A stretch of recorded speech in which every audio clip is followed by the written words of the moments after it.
হাসির রাজা গোপাল ভাঁড়। সম্পাদনা স্বপন পাত্র। প্রসঙ্গ কথা। রাজসভায় কোনো আলোচনা প্রসঙ্গে গোপালের প্রতি বিরূপ হয়ে মহারাজ কৃষ্ণচন্দ্র বলেছিলেন, কাল থেকে যেন রাজসভায় তোমার মুখ না দেখি। বেশ কয়েকদিন পরে গোপাল রাজসভায় প্রবেশ করে সভার দিকে পিছন ফিরে বসলেন।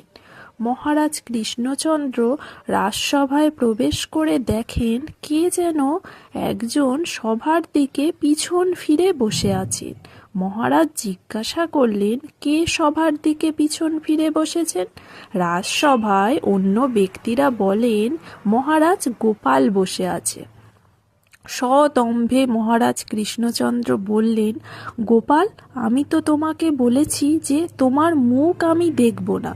চট জলদি গোপাল উত্তর দিলেন, হ্যাঁ মহারাজ, ঠিক কথাই, ওই জন্যই পিছন ফিরে বসে আছি, পাছে আপনি আমার মুখ দেখতে পান। তার কথা শুনে মহারাজ অবাক।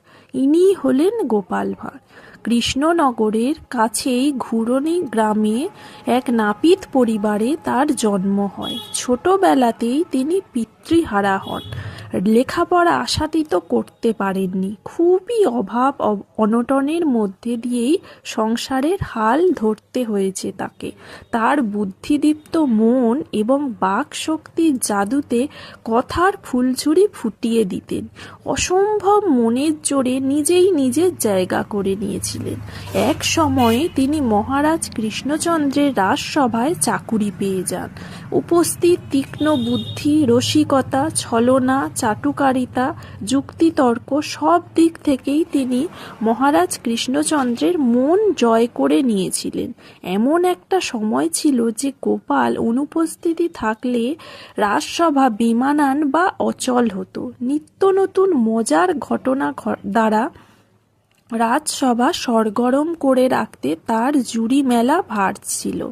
অনেক বিপদ আপদের হাত থেকে মহারাজকে অকৃপণভাবে সাহায্য করেছেন। অনেক ভুল সিদ্ধান্তকে কোনো ঘটনার দ্বারা গল্প আকারে বুঝিয়ে ভুল ভাঙিয়ে দিয়েছেন। আবার কখনো গোপালকে কোনো কথার আঘাতে জব্দ করতে গিয়ে মহারাজ নিজেই জব্দ হয়েছেন।